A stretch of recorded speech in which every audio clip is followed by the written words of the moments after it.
Makanya kalau kita pengen menjadi orang yang bertakwa kepada Allah, langkah pertama bagi kita yang harus kita lakukan apa? Datang ke majlis, duduk di dalam majlis. Itu takwa.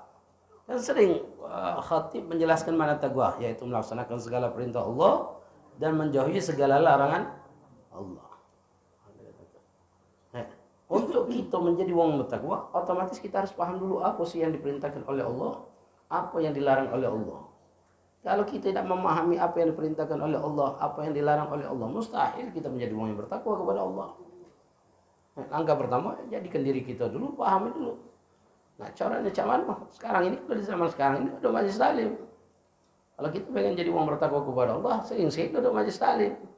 Pahami, karena duduk majlis taklim di situ diajarkan apa sih yang diperintahkan oleh Allah, apa yang dilarang oleh Allah. Kita laksanakan. Nah, kita akan menjadi orang yang bertakwa kepada Allah. Jadi mustahil ada orang yang mengatakan dirinya bertakwa kepada Allah, tapi dia tidak paham syariat, tidak paham syariat, mustahil.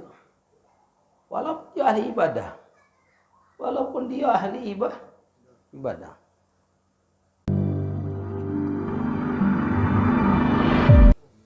Assalamualaikum warahmatullahi taala wabarakatuh. Waalaikumsalam warahmatullahi wabarakatuh.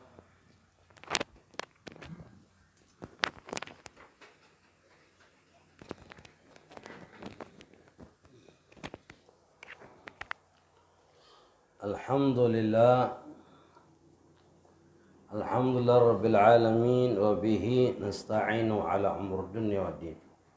Wassalatu wassalamu ala sayyidil mursalin sayyidina Muhammadin khatamin nabiyyin wa alihi wa sahbihi ajma'in. Wa la hawla wa la quwwata illa billahi alil azim. Rabbi izrah li sadri wa yassir li amri wa halul 'uqdatam min lisani yafqahu qawli wa saddiq lisani wahdi qalbi bihaqi sayyidina Muhammadin sallallahu alaihi wasallam. Subhanaka la ilma lana illa ma 'allamtana innaka antal alimul hakim. Wa tub alaina innaka antat tawwabur rahim. Waghfir lana walidina wal hadirin wal hadirat birahmatika ya arhamar rahimin. Ya ahli nawba ya Rasulullah, ya ahli darg ya faqihil muqaddam, kun ma'ana fil hissi wal ma'na ya karim ahlaha amma ba'd. Ayyuhal aba, ikhwan mustami'in hadirin rahiman wa rahimakumullah. Alhamdulillah, thumma alhamdulillah. Ucap puji syukur kehadirat Allah Subhanahu wa taala atas berbagai macam limpahan rahmat, nikmat yang Allah tidak henti-henti berikan kepada kita.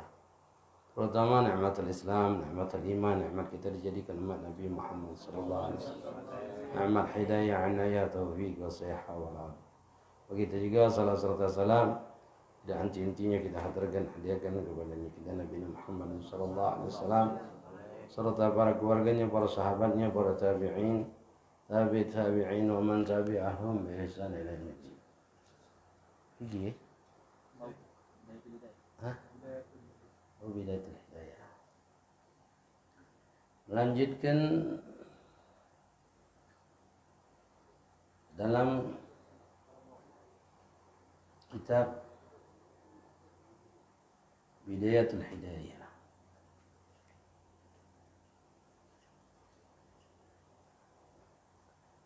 Tasawufnya kaki bela Muhammad beda. Ada Habib Muhammad yang datang. Ada? Ya, kita bahas fikih. Fikih sampai mana? Rukun daripada khutbah. Baru 3.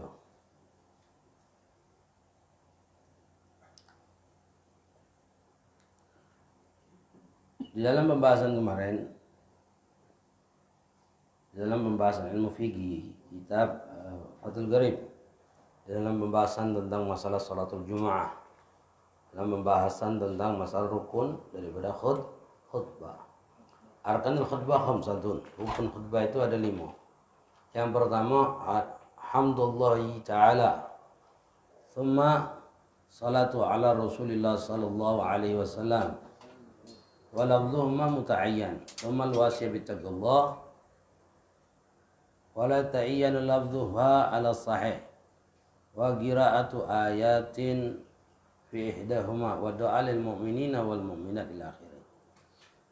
Dalam pembahasan kemarin kita membahas tentang masalah rukun khutbah. Dalam rukun khutbah itu ada dua. Yang ada 5. Yang pertama hamdulillah ta'ala. Mengucapkan kalimat alhamdulillah. Mengucapkan kalimat alhamdulillah.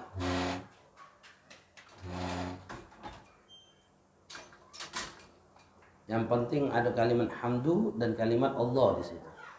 Boleh mengucapkan alhamdulillah, ana hamidullah, innal hamdalillah, lillahil hamdu. Bebas. Ini katakan yang penting ada kalimat hamdu dan kalimat Allah subhanahu wa ta'ala. Muta'ayyan, jelas kalimatnya. Ya, boleh diganti dengan kalimat la lain. Itu yang pertama. Kemudian thumma shalla ala Rasulillah sallallahu alaihi wasallam. Kemudian salawat kepada Rasulullah sallallahu alaihi wasallam. Dan salawat itu harus ada kalimat salawat. Yang penting kepada Rasulullah sallallahu alaihi wasallam. Sallallahu ala Muhammad sallallahu alaihi wasallam. Sallallahu ala Muhammad. Usalli ala Rasulillah. Ana musalli ala Rasulillah. Ala Muhammad, ala Ahmad, ala Taha, ala Yasin, ala Ahmad, ala Nabi, ala Ma'i, ala Hazir. Yang penting di situ adalah kepada Rasulullah sallallahu alaihi wasallam. Karena nama Rasulullah itu kan banyak. Jadi bebas. Yang penting salawat kepada Rasulullah. Yang penting ketika dengar khutbah rukun kedua ada salawat kepada Rasulullah sallallahu alaihi wasallam. Yang tidak boleh itu salawat dhamir. Allahumma salli wa sallim alaihi. Ini tidak boleh. Alaihi itu atasnya. Kalau kita mengucapkan atasnya berarti dhamirnya kemana sebelumnya? Makanya kata ulama tidak boleh salawat dhamir kepada Rasulullah di dalam khutbah. Di dalam salawat yang lain tidak apa-apa. Ketika kita mendengarkan nama Nabi Muhammad, Allahumma salli wa sallim alaihi. Itu kan salawat dhamir itu. Itu tuh salawat. Allahumma salli wa sallim alaihi, sallallahu alaihi. Itu salawat. Yang kita ucapkan sallallahu alaihi itu salawat. Salawatnya salawat dhamir. Kenapa? Karena di situ nyebut nama Rasulullah kita salawatkan. Ini katakan. Kita salawat. Ini katakan tidak apa. Tapi kalau di dalam khutbah, harus kita mengucapkan salawat kepada Rasulullah sallallahu alaihi wasallam.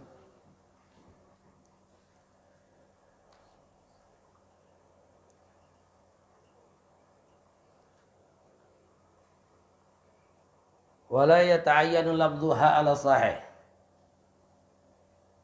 Wa lafdhuhuma muta'ayyan. Mengatakan. Kemudian thumal wasiyah bitaqullah. Kemudian wasiat bitaqwa. Yang penting di situ di sini sebutkan wala yata'ayyan lafdhuha ala sahih. Dalam wasiat bitaqullah itu tidak disyaratkan muta'ayyan kalimatnya. Bebas kalimatnya. Yang penting di situ ada perintah untuk taat kepada Allah dan menjauhi larangan Allah. Seperti seperti di kalimat ini disebutkan di sini dikatakan ittaqullah wa dharu iqaballah. Takutlah kalian kepada Allah. Ittaqullah, takwalah kalian kepada Allah. Wahdharu iqaballah, hati-hatilah kalian dengan adab Allah. Atau ati Allah, tunduklah kalian kepada Allah. Wargabuhu, selalu dekatlah kalian kepada Allah. Kalimat-kalimat itu adalah kalimat taqwa. Kalimat tersebut adalah kalimat-kalimat taqwa. Yang penting kalimat di situ adalah kalimat yang mengajak orang untuk bertakwa kepada Allah. Agak maju dikit aja, ke depan. Merapat. Merapat.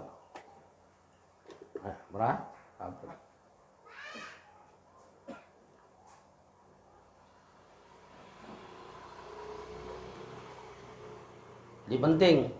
Jadi kalau sifatnya makna taqwa kepada Allah tidak disyaratkan bagi kita untuk Tafadhal Habib.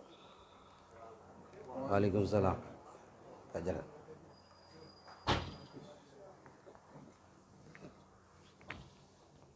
Ya Allah ya Rabbi.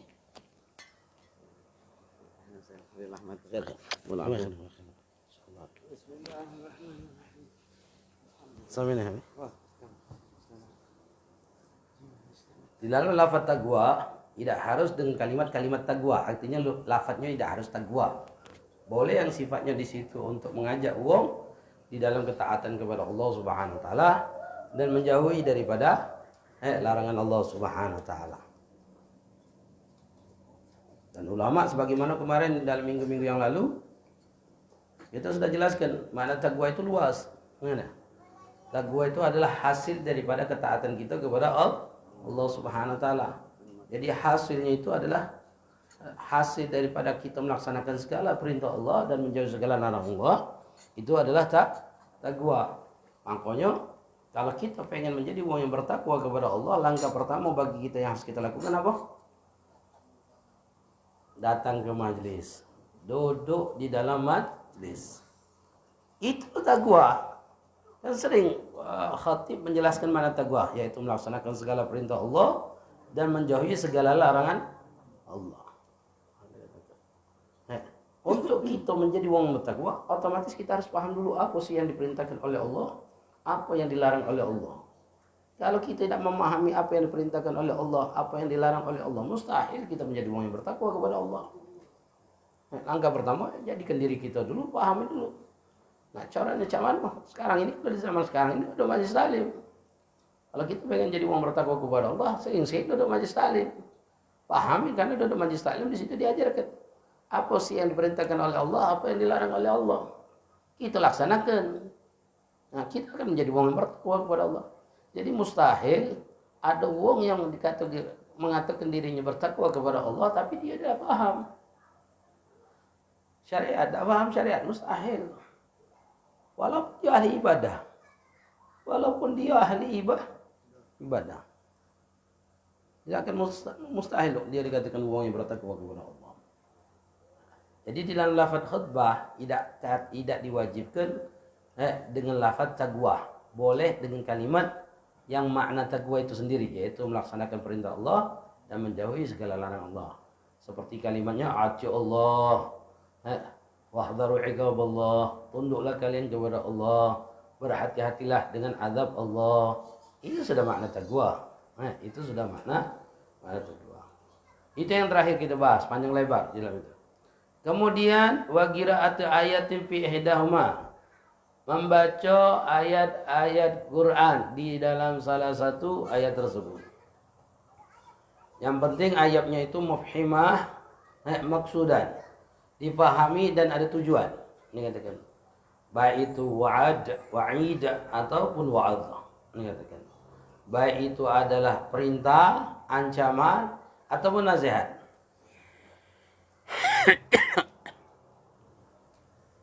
Tak cukup kita mengucapkan Yasin. Cukup tak? Tidak cukup. Kenapa tidak cukup? Karena ayat itu kira mufhimah, tidak dipahami. Ini katakan.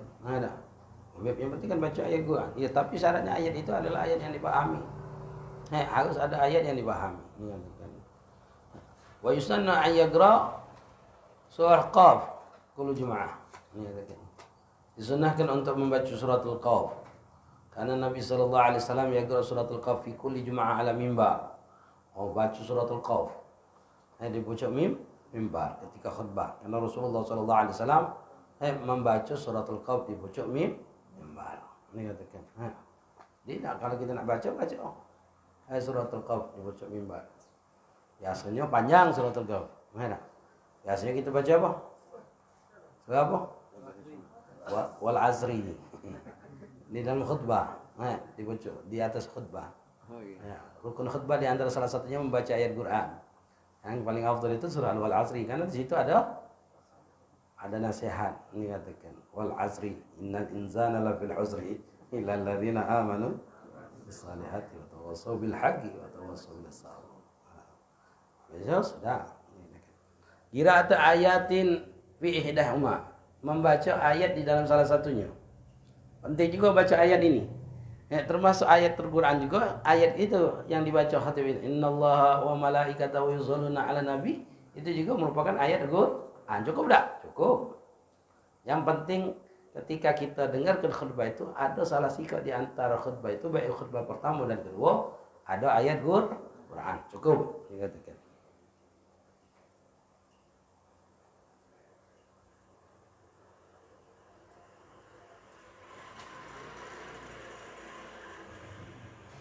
Walaupun tidak harus segala macamnya, tidak satu ayat, setengah ayat cukup, yang penting dipahami. Fatakfi fil ula au fi thaniyah wal aula al ula litakuna fil muqabalati du'a lil mu'minin wal mu'minat fi thaniyah. Kata ulama, yang paling bagus membaca ayat Quran itu di khutbah yang pertama, di akhir khutbah yang pertama. Makanya di akhir khutbah yang pertama itu khatib itu akan membaca ayat Quran kan, biasanya surah Al Asri itu tadi. Ada Al Asri, habis Al Asri, sadaqallahul azim. Habisnya betul kan? Barakallahu li wa lakum bil Qur'anil Karim. Itu kan yang baca. Kemudian supaya apa kata ulama? Supaya kaget dalam khutbah kedua penggantinya adalah doa lil mu'minina wal mu'minat. Lalu yang kelima di dalam rukun khutbah itu adalah doa lil mu'minina wal mu'minat. Doa lil mu'minina wal mu'minat. Itu penting. Doa lil mu'minina wal mu'minat. Walaupun doa itu untuk yang hadir. Walaupun doa. Contohnya apa? Rahimakumullah. Cukup. Kata kafa. Walau khasal hadirin kagoli lil hadirin rahimakumullah, semoga Allah merahmati kalian. Sudah cukup itu doa. Sudah cukup. Ini katakan Allah. Dan doa ini fi khutbah tsaniyah, harus adanya khutbah itu di dalam khutbah yang kedua. Ini katakan.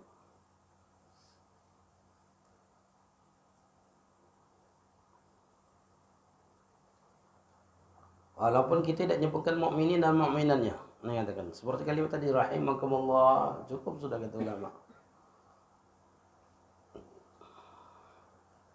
Walaisan doa li sultan bi'ainihi. Tidak disunahkan kita mendoakan penguasa dengan khusus. Nama dia kita sebutkan. Seperti nama Jokowi. Kita sebutkan dalam khutbah itu. Tidak disunahkan. Bahkan Imam Syafi'i mengatakan karahatu. Hukumnya makruh. Sebagaimana Imam Syafi'i mengatakan wala yad'u fil khutbati ila hadi bi'ainihi fa'in fu'ila dzalika karihatahu. Dikatakan hukumnya makruh. Ikhtar Imam Nawawi dalam kitab Majmu' anahu la ba'as bih. La ba'as dikatakan. Tapi Imam Qurtubi mengatakan doa li sultan bi'aini. Tapi dhaif pendapat tersebut lemah.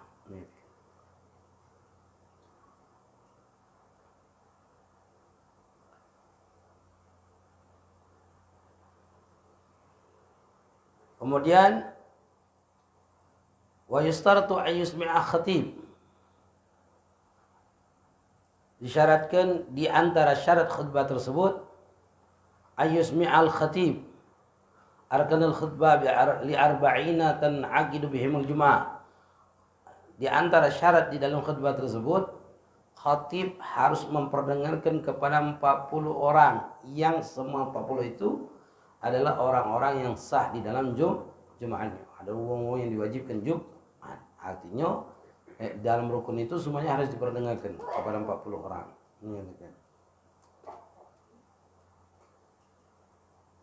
Kemudian isma' was sama' wal mualah, terus menerus satur aurat, menutup aurat. Itu merupakan syarat sahnya khutbah. Syarat sahnya khutbah. Taharatul hadath wal khabas, suci daripada hadas dan khabas. Yang akan disebutkan nanti juga ada pembahasan. Dan di antaranya wa kaunul khatib zakaran, harus laki-laki. Itu syarat khutbah. Apalagi ada di media sosial itu di mana yang khatib itu? Zaitun. Ya mana? Ya kan. Betino, khatib. Gitu kan. Nah, syaratnya harus laki-laki. Mungkin laki-laki dia itu. Betino mungkin. Wakan al-khatib Arabia, khutbah Arabia harus menggunakan bahasa Arab. Tapi yang dimasukkan syarat di sini adalah rukunnya B, bukan keseluruhan khutbah harus menggunakan bahasa Arab. Makanya anak katakan tadi, dalam rukun khutbah itu harus menggunakan bahasa Arab. Walaupun wasiat bitaqullah itu tidak mengucapkan usikum wa ya bitaqullah, Tapi kalimatnya atiullah wahdaru iqaballah itu sudah cukup. Itu adalah wasiat bitaqwa. Syaratnya harus menggunakan bahasa Arab.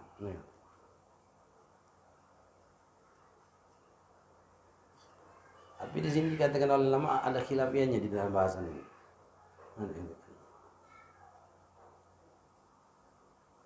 Di antaranya sahib kita mengatakan wa mahal istaratul arabiyya in kana fil qaum arabi wa illa ka fa kaunaha bil ajami illa fil aya fa la budda fiha min al arabiyya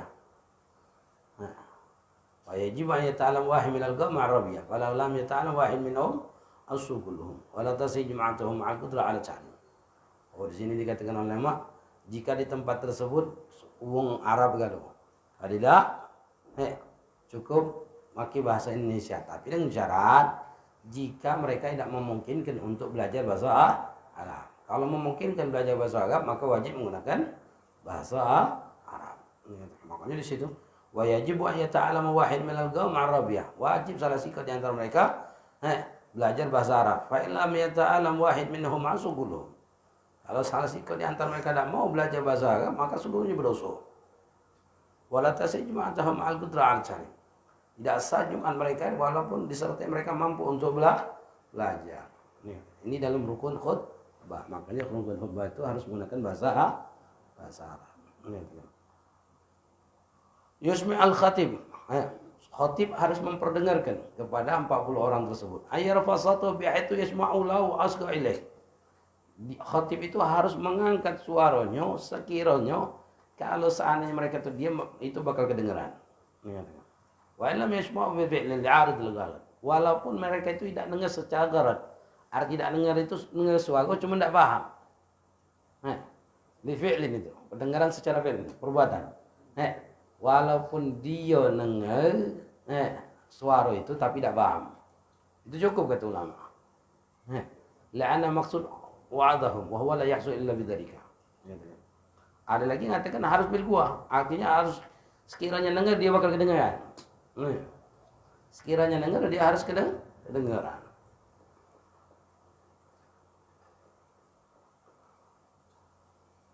Wa yustaratu aidan sama'ahu wala bi quwwah fala yakfi al-israr.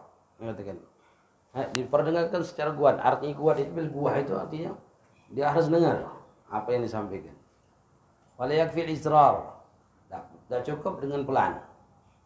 Walau khudun bila sama'a sama' ba'd. Tidak cukup hadirnya mereka itu walaupun tidak disyaratkan hadir tanpa mendengar. Artinya walaupun mereka tidak hadir cuma mereka mendengar cukup kata ulama. Misal rumahnya dekat masjid baca di sini kan. Dekat masjid kedengaran. Kedengaran. Walaupun belum hadir tempat masjid itu, tidak apa-apa yang penting dengar. Berbeda kalau seandainya dia tuli atau jauh dia kedengaran, maka hukumnya tidak sah. Wa fi naum khilaf ulama. Kalau tidur galau macam mana? Khilaf ulama. Kata ulama kesemam artinya tidak sah. Harus dengarkan. Wa ja'al al-Ghalyabi kal-laghat. Imam al-Ghalyabi mengatakan seperti suara bising. Arti suara bising itu orang tidur itu kalau dia dengar ngantuk. Kalau dengar cuma tidak paham. Mengatakan. Dengar itu cukup kata ulama. Wal mu'tamad annahu yadur. Tapi mu'tamad kata ulama kalau dia tidur dan dengar tidak sah. Makanya yang menggantikan khatib di dalam salat berjamaah imam kan kadang khatibnya lain, imamnya lain. Kan ada sebagian masjid kan. Nah, imam ini harus mendengarkan rukun. Imam ini harus mendengarkan rukun. Jika imam itu tidak mendengarkan rukun, maka hukumnya tidak sah. Misalnya kalau imamnya tidur tidak dengar rukun, bangun disuruh jadi imam dia. Tidak dengar rukun, maka hukumnya tidak sah kata ulama.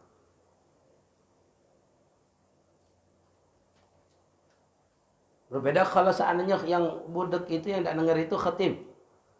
Khatib sakit kupingnya, budak tidak dengar. Maka cukup kata ulama. Yang penting dia ngomong, dia yang khatib karena dia pasti akan paham apa yang dia sampaikan. Dia harus mendengarkan arkanul khutbah li arba'in yang tan'aqidu bihal jum'ah. Yang dia harus dengarkan itu rukun-rukun khutbah. Yang semuanya tan'aqid, 40 orang yang sah dihitung 40 orang tersebut dalam sholat Jumat. Walidha qala ba'dhum ijma' 39 min ahli kamal. Pertama kata ulama harus dimengerkan 39 wong.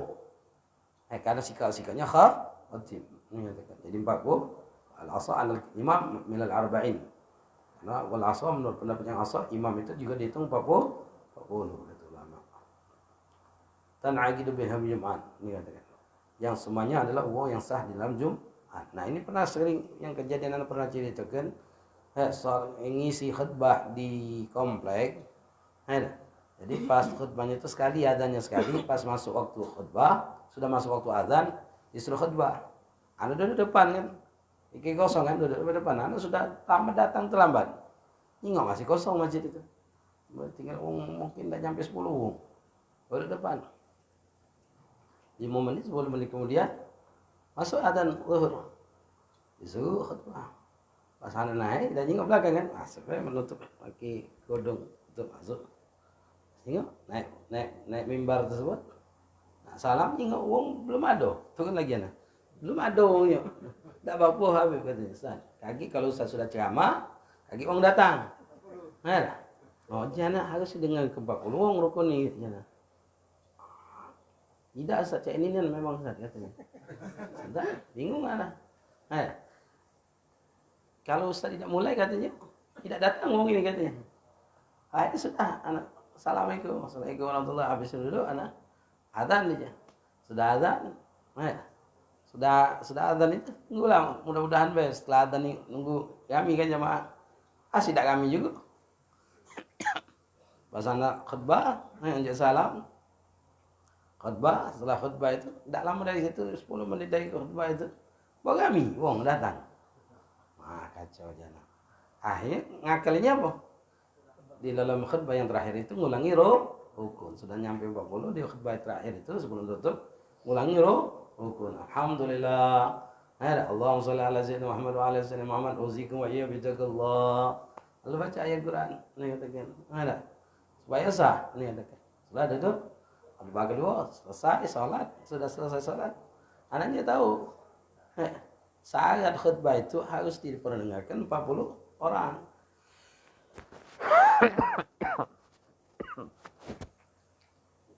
Ya kan, sudah mungkin diperdengarkan ke 40 orang.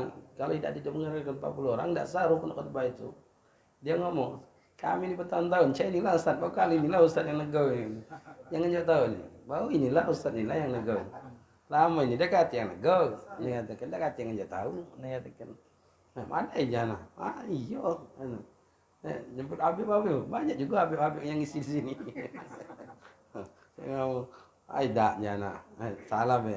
Tidak, memang saya ini Nazar. Selama ini komplek ini saya inilah. Masya Allah. Mungkin lah, kalau mau paham, kalau mau paham di akhir khutbah, ulanginya rukun itu. Kalau tidak paham, Allah alam, tanggung jawab. Menyatakan, ikhwan, makanya penting untuk memahami fikih. Memahami ilmu syariat ini penting. Jangan kita anggap remeh belajar agama ini. Kalau kita anggap remeh belajar agama ini, banyak hal-hal dalam kehidupan kita ini yang menyangkut tentang hukum syariat. Akhirnya kita akan melakukan hal-hal yang diharamkan oleh Allah dan kita tidak tahu itu hal yang diharamkan oleh Allah. Dan bahkan kita melakukan hal yang menurut kita wajib, akhirnya tanpa kita sadari kewajiban itu tidak sah, tidak diterima oleh Allah. Seperti sholat, seperti hal-hal yang lain. Makanya jangan anggap remeh belajar ilmu fikih. Walaupun belajar fikih ini memang pelajaran fikih ini pelajaran yang memang membosankan. Memang tidak nyala gini. Apalagi yang model cak kita ini cuma nengah we. Anak nyatet pula, sudahlah, yakinlah. Yakinlah. Yang modal percaya PD, percaya diri, dengan otaknya, dengan kupingnya, sudahlah. Ada. Masuk kuping kanan, keluar kuping kiri. Balik Ustaz belajar apa semalam? Oh, bab Jumat, bab khutbah. Apa dia tanya? Minggu depan tanya pembatasan sampai mana belajar? Tak tahu. Ya kamu nyingok, Beb. Nah, baru tahu. Ini Beb, ini ada catatannya. Coba kali tidak dicatat, tahu tak? Tidak. Nah, bayangkanlah yang nyatet. Lagi tidak ingat, apalagi yang sama sekali andalkan kupingnya. Mengatakan, apalagi ada yang sebagian kita nih, kawan kita nih galak ngekam HP. Oh, cak iya nak ngekam. Didengar tak? Tidak. Tahu lah nih, paham mana sudah berulang-ulang kali yang cak itu. Makanya penting bagi diri kita walaupun model-model kita tuh cak itu, yang penting duduk lagi. Anak akan sering membahas mengulang-ulang pelajaran. Selalu akan mengulang-ulang pelajaran. Lama-lama mengulang-ulang pelajaran ini akan memahamkan kita, bakal ngeh kayak gini. Suatu saat kita bakal ngeh, oh hukum ini ternyata selama ini salah. Nah, tapi usahakan untuk senantiasa duduk majelis taklim. Cari majelis-majelis yang belajar tentang ilmu fikih. Itu mobil khusus. Nah.